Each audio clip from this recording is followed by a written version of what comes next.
We come back to learn lessons. You don't have to be a believer. You're coming up with these stories. You're coming up with these themes. Your brain is, whether it's because it's a literal memory from a previous life. The idea is to pull that ancient knowledge or that subconscious knowledge from you. And in a therapeutic setting, it's usually to implant ideas and themes to help you in this everyday life. You have to be open to exploring what themes are going to come up. These stories are meaningful. They're filled with symbology and why. Hi Envisionaires, it's Nicole Nguyen here. Welcome to the Envisioner podcast. This is the podcast where we envision living our best lives by exploring everyday topics related to health, wealth, and community.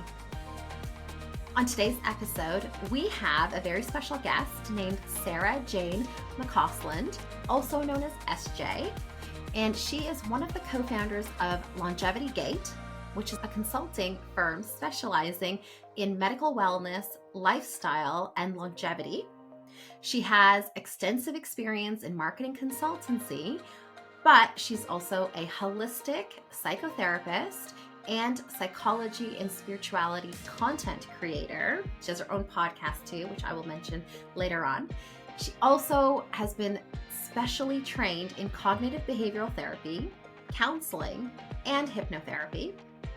And she is also a hobbyist energy healer, tarot reader, and self-proclaimed lover of woo-woo. She takes a very holistic approach to mental, physical, and spiritual well-being. And today, she is going to be talking to us about a very interesting topic called past life regression. So we will be actually doing a deep dive into this spiritual practice that uses hypnosis to recover what some people believe are past memories of past lives or incarnations.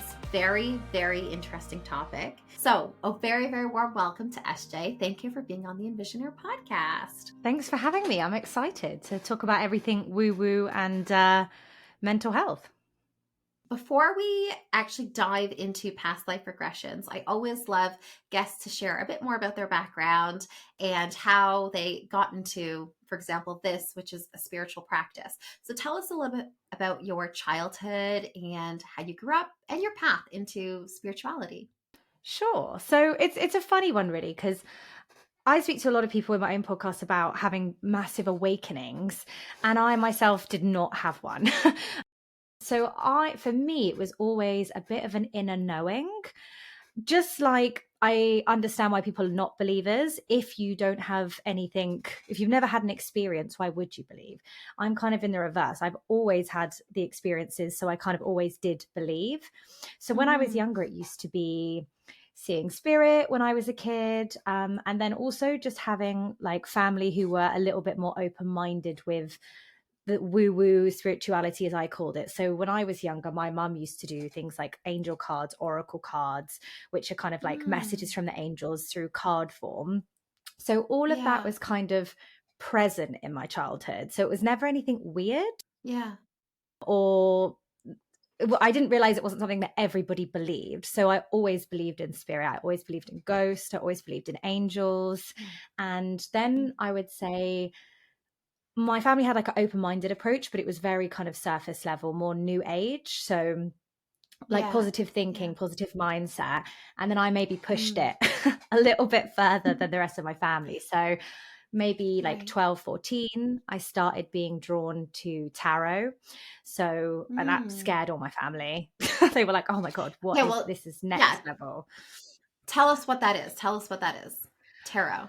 So tarot cards are basically, they've been around for hundreds, thousands of years. It's just another kind of fortune telling tool. So, the Vikings and the Nordics use things like runes.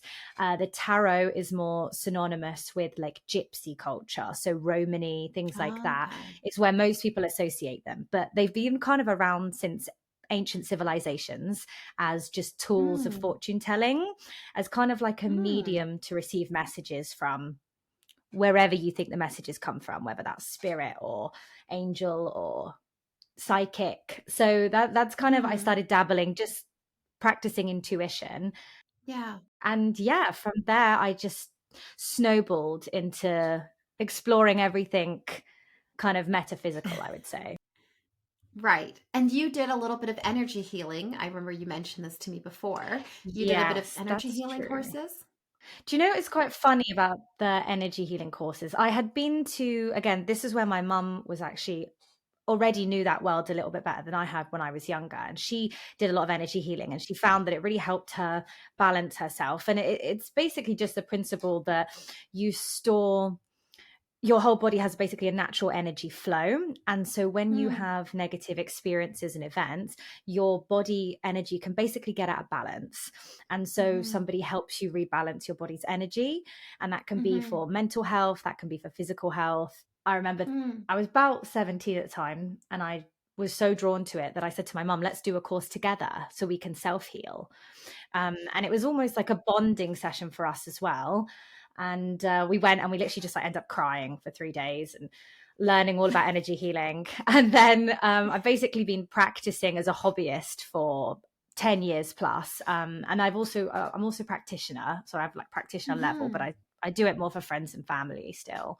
Yeah, yeah, So yeah, yeah, it's kind of just another little string to the bow.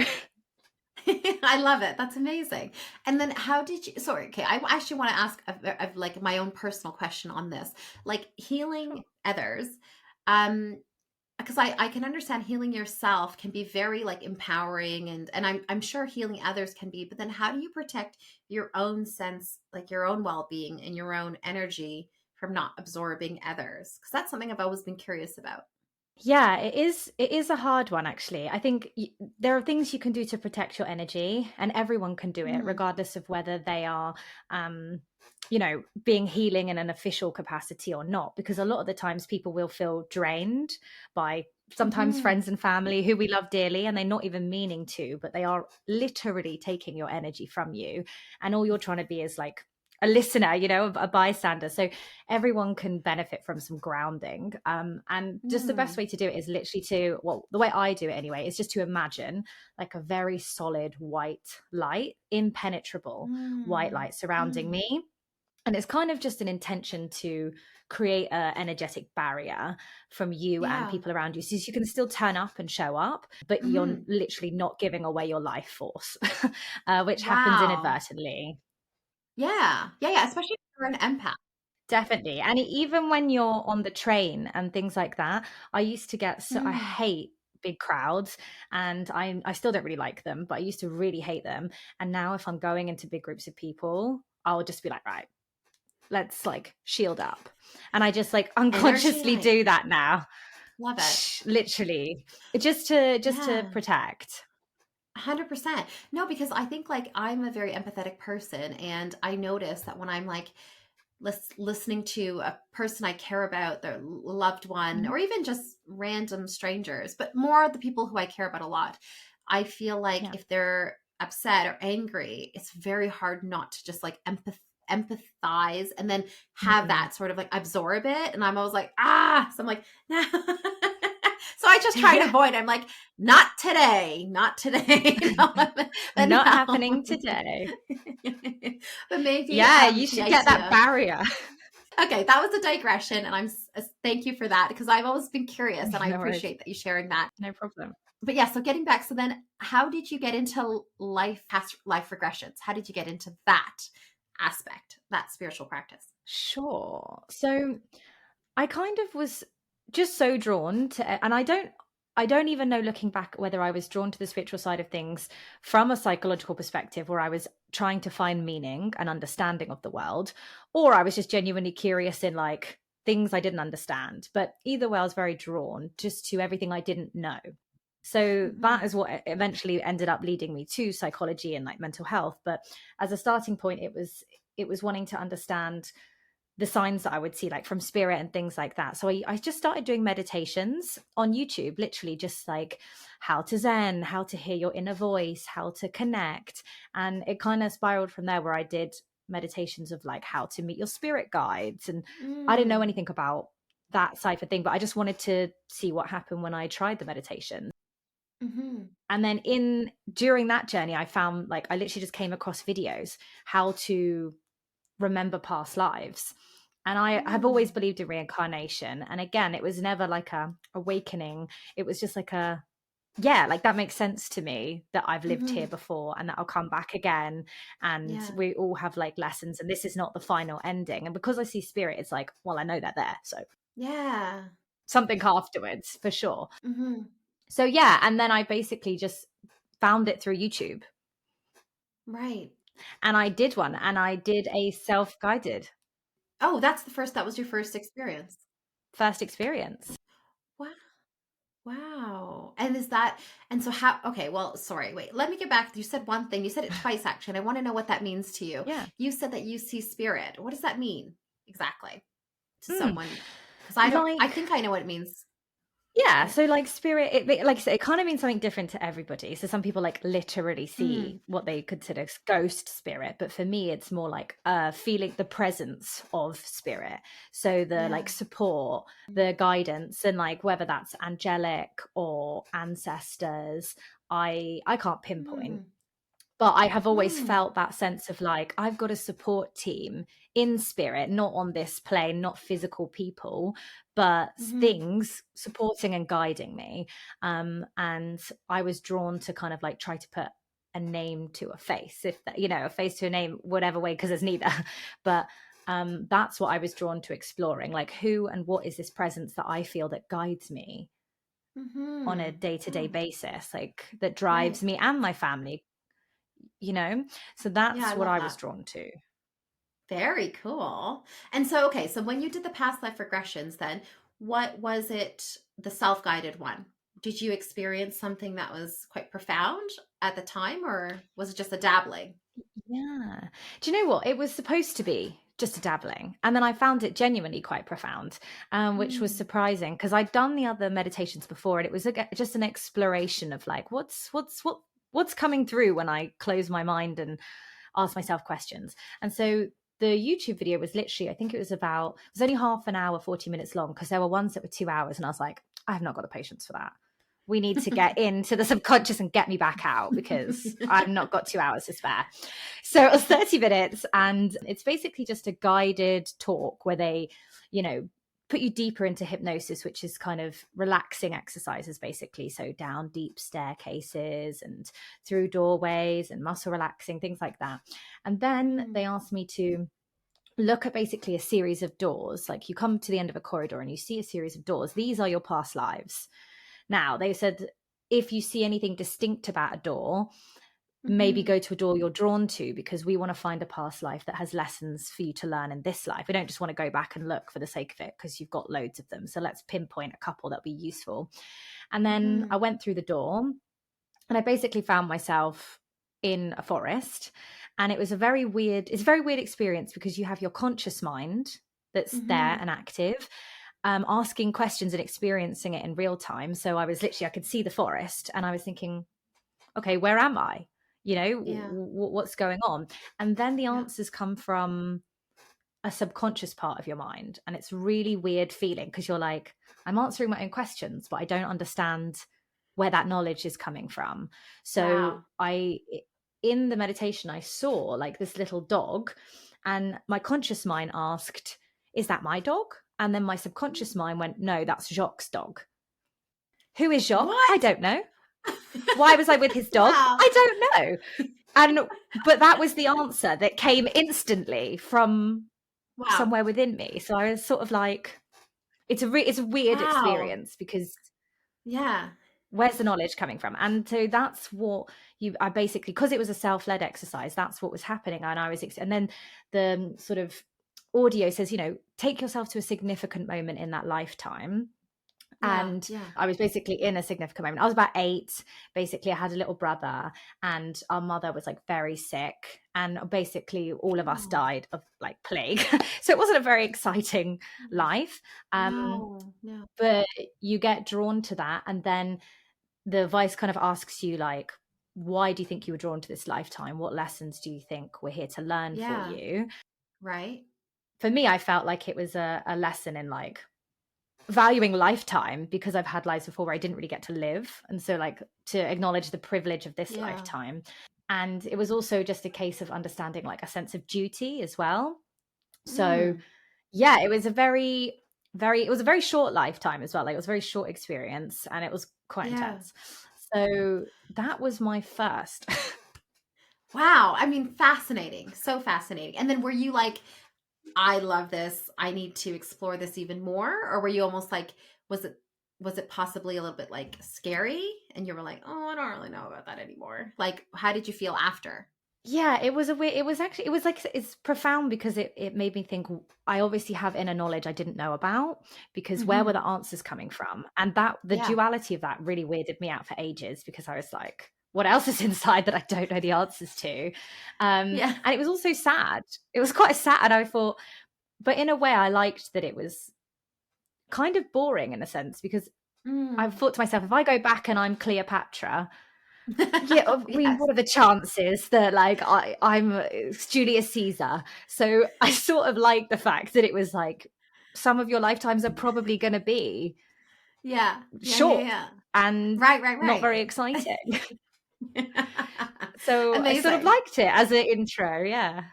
Okay, well, okay, so we've obviously started talking about it, but for the listeners who still are like, what is past life regression? What can we talk a little bit about that? And then we can dive back again into your, because I do want to hear more about your personal experiences in it. So can you just tell us a bit about Mm. past life regression? Sure, sure. So it basically it stems on the belief that in reincarnation, so that we live multiple lifetimes. So we come to Earth, we experience our lifetime, and I mean, how we experience it and how we come back, there's loads of different theories and questions I won't get into, but that's the basic principle, that you come back, and we come back to learn lessons, and to have experiences. And so that's the basis of having a past life, that you have literally been on this earth before and lived an entire life, multiple lives for most people. And regression is basically just going back to uncover the knowledge of those and memories of those lives that sort of sit latent and dormant within us. And the way that you do that is to go through regression, which is kind of a hypnosis, so a very relaxed state. And that relaxed state basically helps you unlock the memories. Mm, Now, you don't have to be a believer in past lives or even reincarnation to do past life regression and to kind of feel some benefit from it, okay. because you're coming up with these stories, you're coming up with these themes, your brain is, whether it's because it's a literal memory from a previous life, or it's a way you feel about yourself or a version of yourself you want to explore, or themes that you feel have happened. These stories are meaningful, they're filled with symbology and why. So Mm, that's why it's like a very, I was drawn to it, not just because I thought, oh, I've definitely lived before, but I also wanted to see like what would my mind come up with if it wasn't yeah. real, if it wasn't a memory. Yeah. Why would I have these like stories? So that was Yeah. the exploration element. Mm, that's so fascinating. And because there's this element I've also heard of hypnosis that you can go through. Is that the meditation aspect, or is there another element which is also kind of that getting into a different state where you're essentially hypnotized, basically, or Yeah. Do you know what? It's funnily enough, it's actually a bit like of a contentious, like, what is hypnosis? Because some people mm, are, back in the day, it used to be a belief that it was a proper trance, like you were put into an altered state.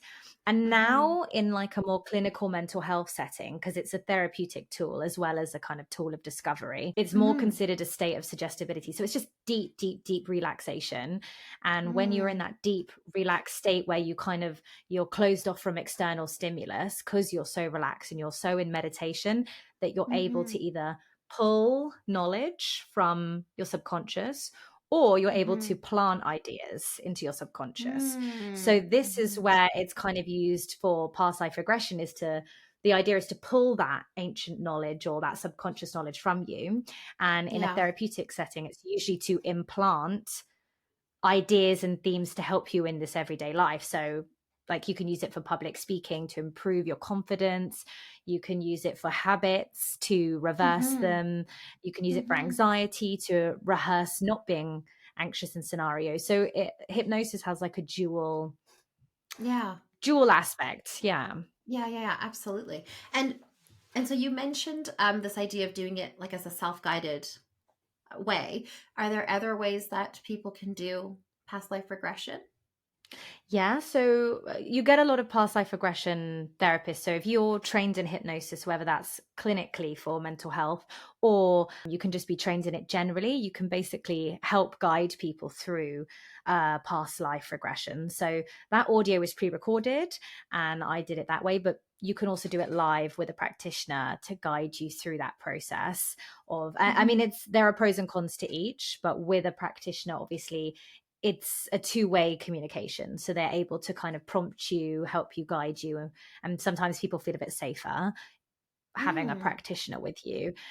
So yeah, you get a lot of past life practitioners basically who can guide you through that journey of discovery.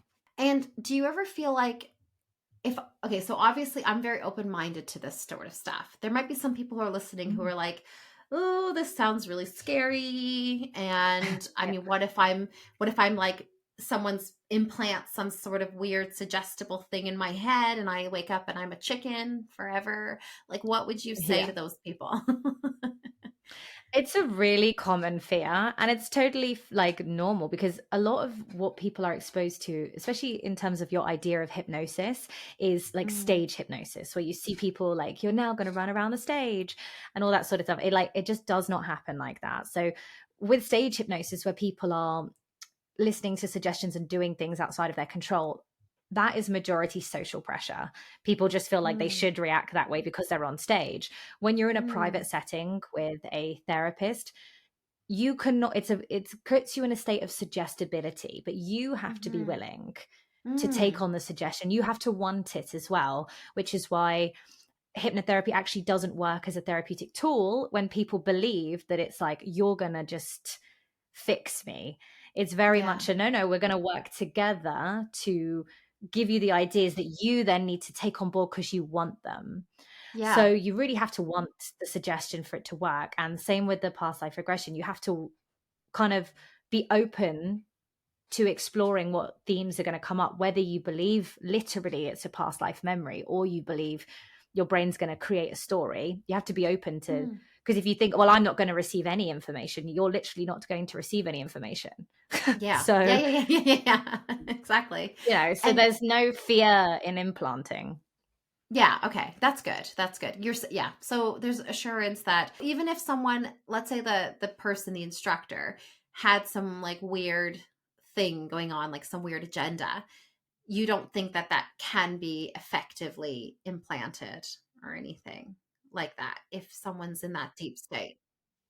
No. And I mean, no, no. You're conscious the whole time. You're hearing, and I could whisper into your ear, "You love chicken," but if you don't, you just wouldn't take it on board, and it wouldn't present in your Mm. everyday life. And the same thing, I might suggest to you, like, "Are you seeing this? Are you seeing that in Mm. your past life regression?" And you wouldn't see it. Is the likelihood you just turn around and be like, "No, that's not what I see." So you don't. You're very. I think until you experience it you don't realize how much of you're steering the driving, Yeah. in that Yeah. Yeah. Yeah. Yeah. experience. Good. But yeah, so it's nothing to be afraid of in that sense. Yeah, that's so reassuring because I do feel like um even though again like I'm very open-minded, I always had that like weird thought like, Mm. "Ooh, what if I hear something?" But that's good to know. Good to know, Sarah. Yeah. So if someone is listening and they're like, "Yeah, you know what? I want to do this. Like I want to explore this." Would you recommend they do like what you did, which was self-guided to begin with and just kind of explore that way? Or do you think it's in your experience, do you think it's better to go with like a guide, like a person who can help you along the way? I think there's pros and cons to both. So I think if you feel confident in doing it on your own, then why not? Like absolutely go for it and experience it and just see what comes up as part of your experience. If you are Mhm. feeling a bit more nervous about putting yourself into that state, and if you have the fear, then I would Mm, say do it with a guide because then at least you're with someone who's going to talk you through it. And if anything comes up as well in the past life, because sometimes the themes can be very emotional, it's mm, good to be with someone who can then maybe talk you through them afterwards. Why did the themes come up mm. and what happened? So it kind of depends if you're doing it in a exploratory way, just see what comes up, or you really want to tackle some of the themes too. Yeah. So there's those pros and cons, and it kind of depends how Mm. confident you feel putting yourself through the journey because it's totally Yeah. safe either way. Yeah. So Yeah. Yeah. Oh, that's good. Good to know. And did you, so you also, not only did you do the self-guided, you also did one where you were in person, is that right? Yeah, so I did the self-guided experience, and because I found it so like interesting and wow, that come up, I thought I'd love to compare this now to going and seeing a Mm. practitioner and seeing what the Hmm. difference was. And it's a very similar experience, but as I said, with the practitioner, they delve a little bit more deeper with you because it's live feedback. So Yeah. obviously with a pre-recorded audio, they can only say go to a significant moment, explore that, see how you feel, and then move you on. Whereas when you're with a Right. practitioner, they'll ask you, what are you seeing? You can describe it, and Mm. then they'll say, okay, Mm. well, maybe you should go deeper there. Why do you? And so they kind of help you explore a little bit better. Hmm.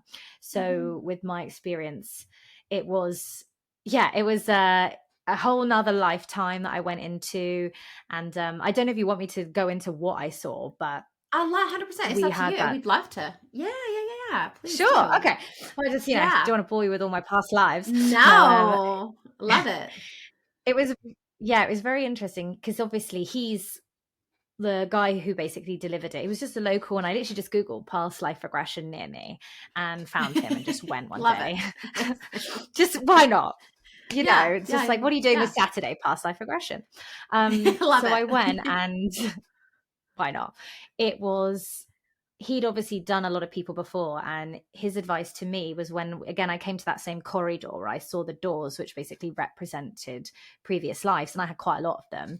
He was like, as soon as you're actually drawn to doors, also check doors that you are not drawn to, like anything that shows you that Mm. maybe we don't want to delve in there right now, or you're not ready.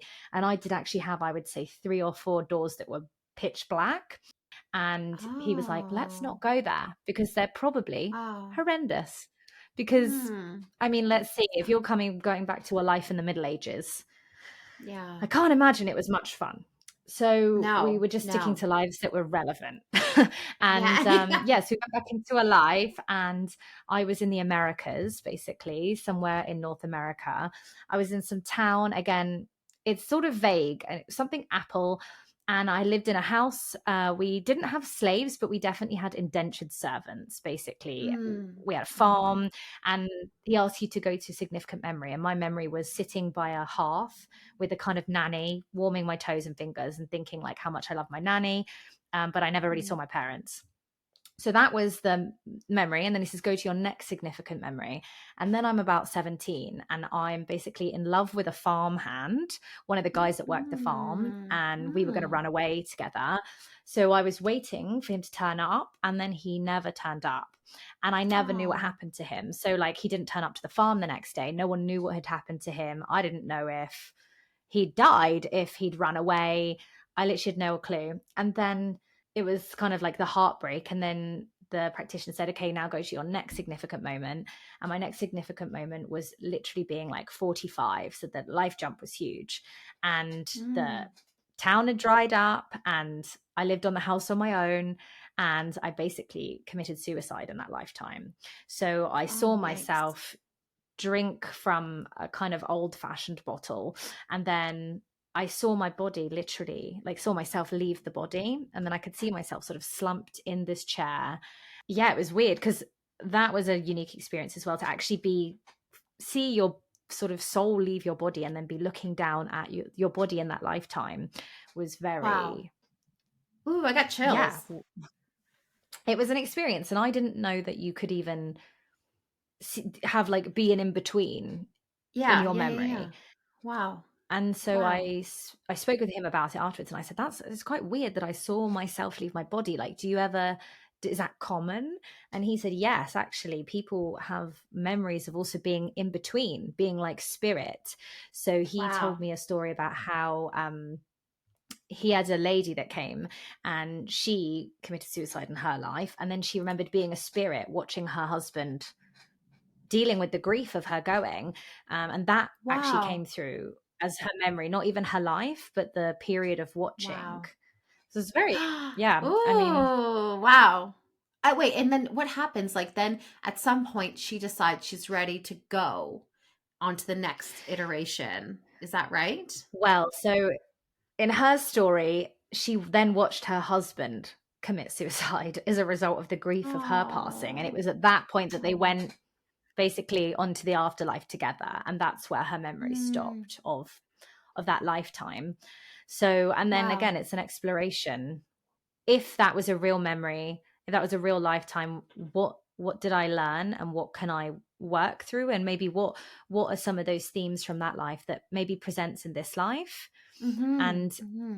something you find very common in past life is that if you've made a vow in a previous lifetime, so say you were a nun or a priest and you made a vow of chastity, a vow of poverty, the idea is that you can still be self-sabotaging in this lifetime because some part of you is holding on to a vow you made in a previous life. So Wow. sometimes you have to let go and release things from previous lives because they follow you into this life unconsciously. Wow. Wow. That is, yeah, that's quite interesting and kind of intense, you know? Does that even apply to like marriage vows though? Like as in if you have marriage Wow. vows? Mm. This can do. So this is where not everybody, I mean, it depends if you believe or not. And I'm not like a Mm. staunch, like 100% I believe that that's the Mm. truth, but that's the idea anyway. Yeah. And so, yeah, being in love with people from a previous life could maybe hold you back from finding love in this life. And so sometimes people go back and they can make peace with that. Like, whilst I had a Right. deep in love, like maybe in this lifetime I have a different, like, I don't need to hold out, I don't need to wait anymore. So Mm-hmm. the Mm-hmm. soul has memory, and that's Mm. what you're potentially exploring spiritually. And if you don't believe in Yeah. the spiritual side, you're at least exploring the themes. Why do Yeah, you absolutely. why do you Yeah. feel that why did I feel that I was left, with no lover and heartbroken at 17? If it wasn't a memory, why did I conjure that? And that's also Yeah. something to explore. So either Yeah. way, it's a great exploratory tool, whether you Yes. believe it's a literal memory or a Yeah. conjuring of a theme that you think is Yes. important. Right. Exact. Oh, love that. And so how do you think that how has this practice that you've done, how has it changed your life or impacted your life in your own practice of kind of awareness?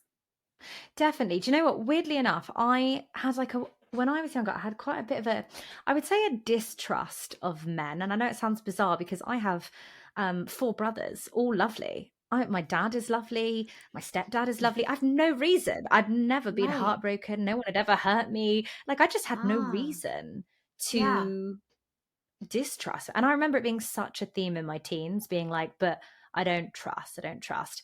And when I did the Right. past life regression, as I said, and that theme came through for me, Mm. whether it was a self-fulfilling prophecy because I had that anyway, it was still a tool for me to acknowledge that distrust and let it go, and let it Hmm. go. Because the actual origin doesn't really matter, whether it's literal memory or theme or thing you believe. If you can Yeah. identify a belief you have about yourself and the world you live in, and you can Yeah. decide to adopt it, own it, or let it go to your benefit, it's beneficial. Yes, 100%. So that's what I found it most useful to me. Yeah. Oh my gosh, I think that's great, and I think, well, I've heard something, and I do believe this. So I actually my view is that we do. I don't know the 100% answer, but I do, like you Yeah. said at the beginning, it feels natural that this we could have multiple lives. Like for me, it just kind of makes sense. Like, yeah, okay, it just Yeah. intuitively makes sense. But who knows? Do we? I don't know. Yeah. But I did hear that if you have that belief, lessons keep coming back to you in not only in past from past lives, but also from your current life. And if you can't learn the lesson, it just keeps happening over and over and over again. And actually, the lessons get worse and worse and worse. So, like, as in, it's more profound each time and more impactful. Mm. So I always feel like that's why kind of reflecting on yourself all the time is really helpful. And kind of if you start seeing those themes come up over and over, you're like, what is life trying to tell me right now? Like, what is happening? So I 100%, I like this Definitely. tool that you can use and actually look even further back to say, are there themes that are coming up from back in the day? So, Definitely. And I think if you mm, believe, there's also the karma element. So mm, the idea is that, people, if you do believe in past lives, the idea is that a lot of the times you reincarnate with similar people because you have unfinished business, or you just chose to see each other again in this lifetime.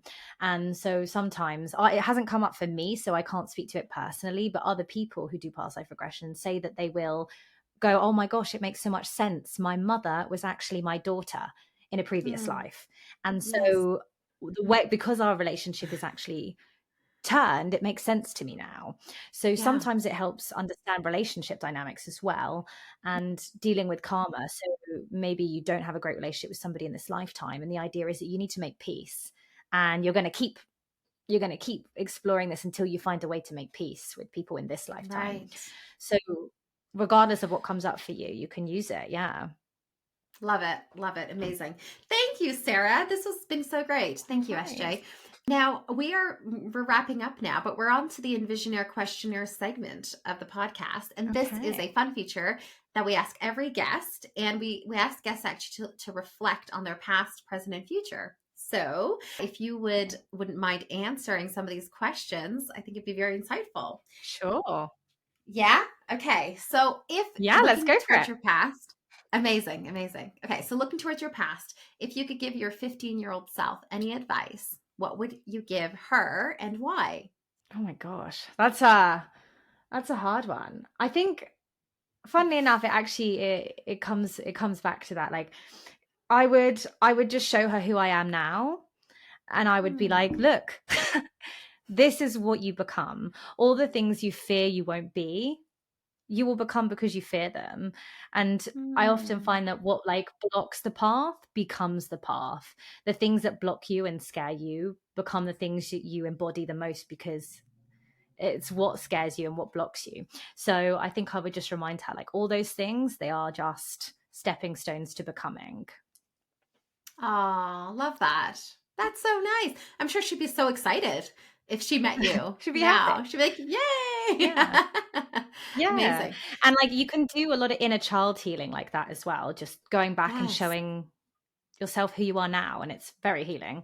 Oh, yeah. And also like sometimes I feel I've done a little bit of that just this past year. And just like even giving your younger self a nice big hug is so nourishing. Like just like, you're gonna be okay. Yeah, love that. Okay, reflecting on the present, if you can get any advice from anyone in the world, who would it be and why?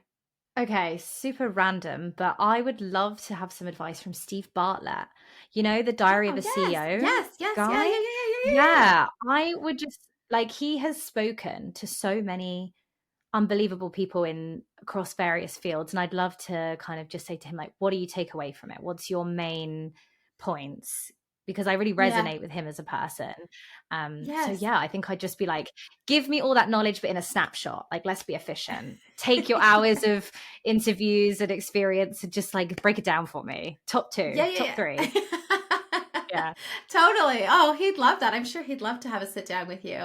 He's also, I think he's quite similar. Like he's very multifaceted. I don't think he allows, from what I know of him, he doesn't seem to like stay in one lane. Like I think he is very open to Yeah. exploring different things. And you and I have spoken that before. Like we like being able to explore different lanes and different paths. And I think he does that really well. And so, yeah, very cool. Very cool. All right, Definitely a very Stephen conscious Bartlett. observer. Yeah. All You right, heard it Stephen. here. Yeah, if you want to, if you want to reach out, We're please do. waiting. Yeah. Come meet us at Eden's little bakery Friday morning. Yeah, literally. Coffee catch-ups. See you there. Okay, so looking towards the future, what is one goal that you would like to achieve in the next 5 years? Oh, oh. You know, it's a hard one because I don't actually like setting material goals.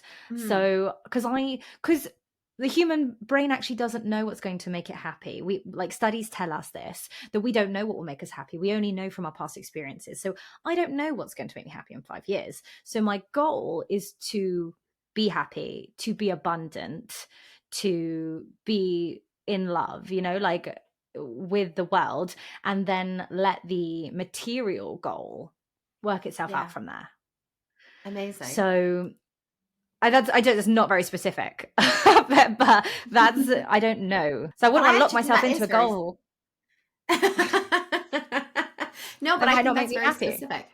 No, I totally get that. And I think, no, because I actually heard like happiness, abundance, and in whatever material way that manifests, basically. That's what I heard, which is a Exactly. great goal. That's the goal. Yeah. Yeah. Yeah. Follow the feeling and let Mm. the material world sort itself out. So that's the goal, to be in a place of joy and happiness and contentment, whatever that looks like for Love me in it. 5 years. Perfect. Amazing. Thank you. Well, I think that's the end of this recording. So I just want to say thank you so much, SJ, for being part of the Envisioner podcast. I think the listeners are intrigued. I'm sure they are now gonna, some definitely are going to pursue this. I'm actually gonna look into this because I'm very curious based on what you Yeah. shared, your stories. Yeah. So thank you for that, and Yeah. No worries. enlightening us with that. And I just obviously wanted to share. So SJ has her own podcast, which is called My Sacred Story. And it's amazing. And it's so interesting because she invites guests to come on and share their stories about their own sacred, let's say, stories or experiences of spiritual awakening moments in their lives. And it is so fascinating. It's very gripping. And yeah, so Sarah, if you want to just tell us a little bit about that, and also how people can connect with you to learn more about what you're doing, your endeavors, and yeah, just connect with you. Sure. Thank you so much for having me as well. I just wanted to say. And yeah, My Sacred Story is basically a podcast that just spotlights everyday real life people and their amazing divine stories in whatever capacity that looks like. Sometimes it's very extraordinary, near death experiences, and other times it's deep inner explorations that are very profound. So it's just a kind of a spotlight into everything's spiritual journey for people and all the different facets of what that looks like to different people. And then if anybody wants to connect with me, I'm on Instagram, Soul Sarah Jane, and feel free to reach out and ask any questions. I can send recommendations for self-guided past life regression if anybody wants to explore it. Oh, yes, please. Okay, well, if you actually do want to send anything you recommend, I'll add into the show notes. I'll also add in your podcast link, and then also your Instagram link, your handle. So Perfect. thank you so much again, Sarah, for being part of the Envisioner podcast, part of the fam now. And I'm really, really excited to get this one out and for the Envisionaires to listen to it. So thank you again for your time. Thanks so much for having me. It's been a pleasure. Lots of love.